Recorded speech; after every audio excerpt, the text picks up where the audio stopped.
Това е Кольо Михайлов. На 25 години, от 7 години е напуснал дома Никола Вапцаров в град Роман. От тогава до днес Кольо се бори и не спира да мечтае. Сега заедно с още 2 момчета и 2 момичета живее в дом възможност, където има ред, дисциплина, но и свобода. Да работиш над себе си, за да постигнеш повече.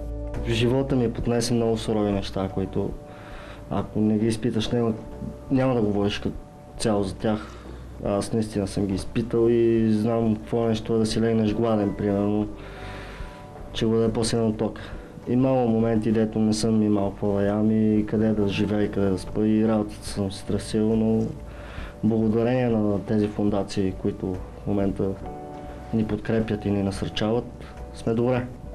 Смяташ ли, че децата в домовете не са достатъчно подготвени за реалния живот и учителите не правят нужното, за да ви кажат с какво ще се сблъскате в реалния живот? Да, смятам го това, защото наистина децата не са подготвени, защото те не са живели в такава среда.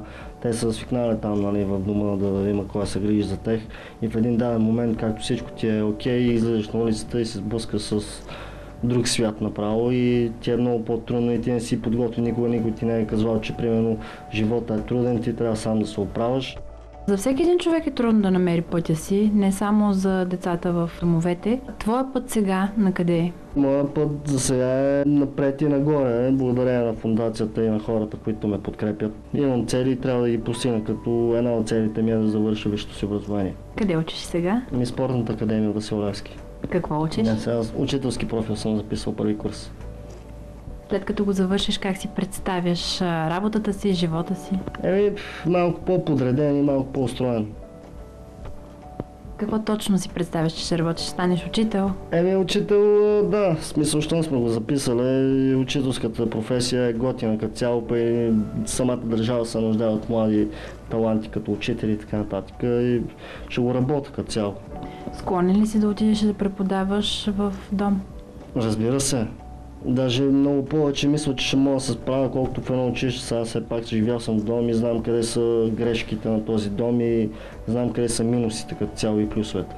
Грешките са там, защото примерно никой не го интересува от твоя талант, който мога да го развиеш и да станеш един ден известен и може би популярен. Те не търсят те малките детайли в тези сираци, така да го наречем, и младежи. Не търсят техните таланти и остават да си правиш какво си искаш. Аз тренирах бокс по едно време, обаче се отказах, защото имам някаква агресия такава. Аз не искам да имам агресия, нали?